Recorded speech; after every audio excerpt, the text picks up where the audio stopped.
Assalamualaikum warahmatullahi wabarakatuh. Bismillahirrahmanirrahim. Alhamdulillahirabbil alamin. Allahumma shalli ala sayyidina Muhammadin wa alihi wa sahbihi ajma'in. Para hadirin wal hadirat jemaah majelis Rasulullah sallallahu alaihi wa alihi wa sahbihi wasallam. Pada malam yang mulia ini kembali kita meneruskan pembacaan kitab Nurul Iman, yaitu hadis yang ke-16, Al-Musyabbihah wal Mujassimah, yang ceritakan tentang orang yang berakidah tajsim atau akidah yang syubhat.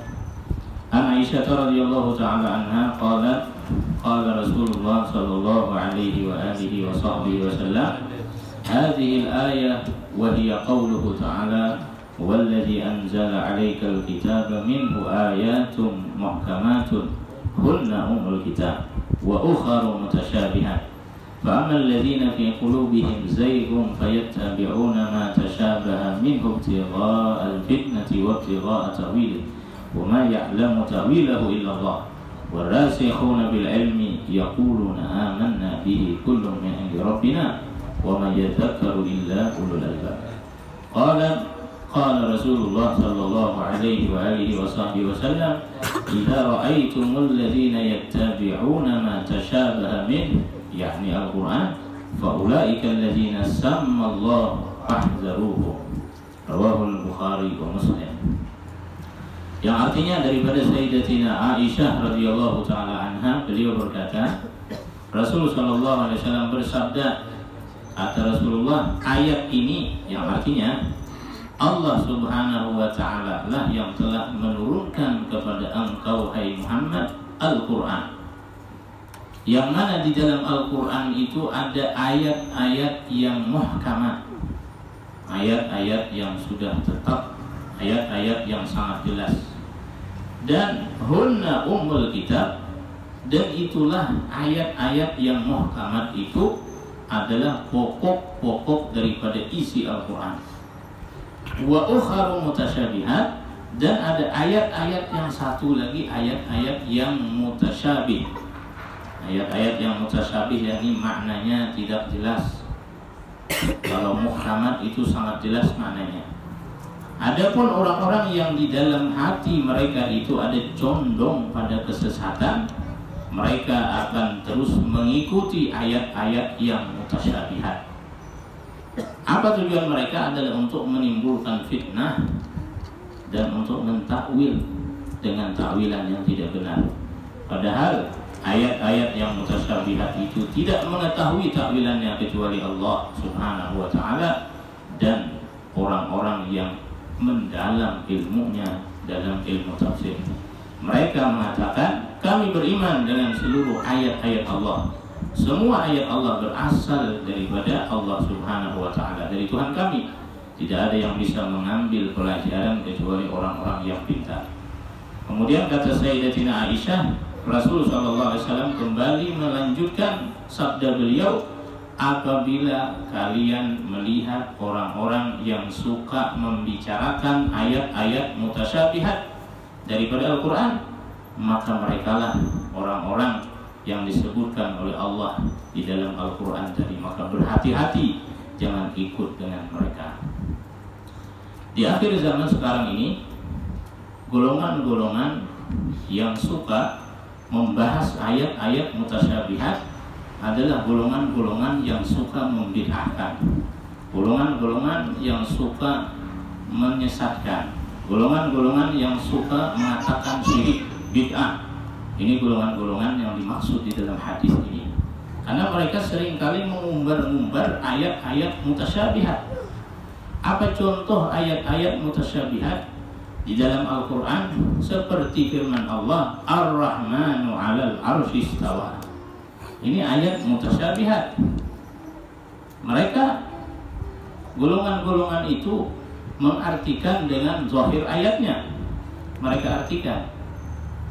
Artinya, kata mereka, menurut arti mereka, golongan kita disuruh berhati-hati dengan mereka nih. Mereka mengatakan, mengartikan Ar-Rahman, Allah Ta'ala itu istawa 'alal arsy. Mereka mengartikan duduk. Padahal ini ayat mutasyabihat.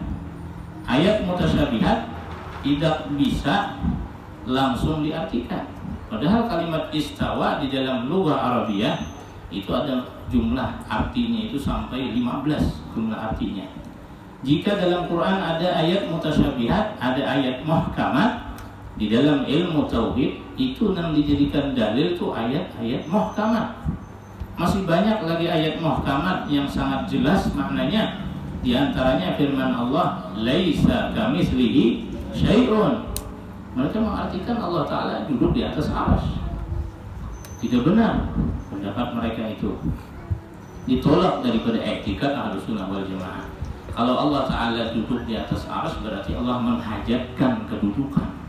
Kayak kita duduk di bangku berarti kita berhajat dengan bangku. Ini akidah yang sesat dan menyesatkan. Jadi tidak benar akidah mereka. Kalau dikatakan Allah Ta'ala itu duduk di atas arsy, pertanyaan, sebelum Allah Ta'ala menciptakan arsy, Allah Ta'ala duduk di mana? Duduk di mana Allah Ta'ala? Kalau dibedahkan Allah Ta'ala duduk di arsy, pertanyaannya kepada mereka, tanyakan, sebelum Allah ciptakan arsy, duduk di mana Allah Ta'ala? Dibedahkan Allah Ta'ala duduk.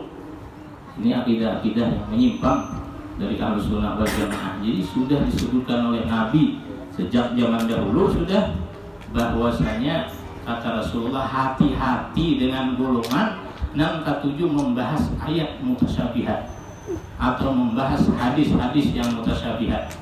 Termasuk karena mereka di dalam i'tikad mereka itu mentakwil Al-Quran itu haram hukumnya. Jadi mereka menjadikan Quran itu kada takwilan menurut zahirnya aja. Mereka baca hadis Nabi, innallaha ta'ala yanzilu tabaraka wa ta'ala fi sulusil lailil akhir ila sama'id dunya. Mereka mengatakan, mengartikan Allah Ta'ala turun ke langit dunia, ya ke langit pertama sepertiga akhir malam. Nah, ini termasuk hadis yang mutasyabihat juga. Jadi bila ada hadis-hadis mutasyabihat atau ayat-ayat mutasyabihat, kita tidak boleh mengartikan dengan zahirnya, tidak boleh. Karena ada ayat yang muhkamat, ayat yang muhkam. Nah itu bisa ditanyakan juga dalam bebannya. Kalau mereka mengartikan Allah Ta'ala turun ke langit pertama, takut nih, apabila naiknya Tuhan? Bila naiknya Tuhan, Allah Ta'ala apabila naiknya? Namun berhak turun. Nah turun itu rahmat Allah Ta'ala. Jadi ayat mutasyabihat itu maksudnya ayat-ayat yang tidak bisa dipahami secara langsung. Kan seperti Ar-Rahman 'alal arsy istawa, seperti yadullah fawqa aydihim. Itu andai kata diartikan secara langsung, itu semacam mengatakan Allah Ta'ala bersifat seperti sifat manusia. Jadi ayat-ayat mutasyabihat ataupun hadis-hadis mutasyabihat tidak boleh diartikan dengan arti zahir, mesti ditakwil. Tidak boleh mesti ditakwil. Jadi tidak boleh langsung mengambil zahirnya. Jadi yang kita ambil adalah ayat muhkamat, ayat yang muhkamat. Jadi tidak benar kalau mereka mengatakan Allah Ta'ala berada di langit. Nah seperti hadis Jariyah, seorang perempuan wanita, budak wanita yang ditanya oleh Rasulullah, Aina Allah? Di mana Allah? Rasulullah menakuni. Lalu jawabnya, qalat fis sama', ya, Allah Ta'ala di langit. Nah ini hadis ini mendatang ada 4 riwayatnya. Jadi yang mutasyabihat itu yang samar maknanya 1 aja. 3 ada yang muhkamat yang jelas. Jadi ketika ada riwayat lain lagi, marrabbuka ya Nabi, siapa Tuhanmu? Lalu ujar Jariyah tadi, Allah. Wa man nabiyuka? Riwayat lainnya, Muhammad, jar perempuan tadi. Nah ini muhkamat ini. Jelas artinya ada tasabuh, ada keraguan, maknanya jelas bahwa ini Nabi menakuni siapa Tuhanmu? Allah. Siapa Nabimu? Muhammad. Ya Nabi merdekakannya karena ini muslimah, mukminah. Nah ini riwayat. Jadi 3 buting riwayat yang kayak ini. Sebuting aja riwayat yang memadahkan. Di mana Allah? di langit itu sebutin jadi riwayatnya. Nah, jadi manakala 3 hadis yang muhkam yang kuat berlawanan dengan satu ditinggalkan. Nah, riwayat yang mutasyabihat tadi yang mengatakan Tuhan di langit. Dan masih bisa ditakwil juga. Pengertian aina Allah, di mana Allah, maksudnya aina itu ada yang ditanyakan al-makan, tempat, ada yang ditanyakan lagi al-makana, kedudukan. Yang dimaksud di dalam hadis ini adalah al-makana, kedudukan. Di mana Allah Ta'ala? Di langit, maksudnya Allah Ta'ala itu maha tinggi maksudnya. Bukan Allah Ta'ala bukan di langit. Bukan itu. Sedangkan langit pun ciptaan Allah. Dalam ilmu tauhid kita sudah tahu juga qiyamuhu binafsi, sifat 20. Allah Ta'ala berdiri dengan sendirinya. Mulai dari kita belajar tauhid sifat 20 itu. Lalu ada akidah-akidah yang memadahkan Tuhan di aras, berarti berhajat lawan aras, berarti kada berdiri dengan sendirinya. Berarti namun yang mengumpati pendapat itu salah. Sifat 20 kita yang dulu diajarkan. Nah, jadi qiyamuhu binafsi. Yang lebih jelas lagi, walam yakul lahu kufuwan ahad, dan tidak ada sekutu bagi Allah Ta'ala. Ini muhkamat nih, tidak ada sekutunya. Kalau Allah Ta'ala duduk di kursi di atas langit di aras, berarti ada sekutunya, ada kawannya. Dan yang menjelaskan tentang sifat Allah secara detail di dalam Al-Quran yaitu Qul huwallahu ahad.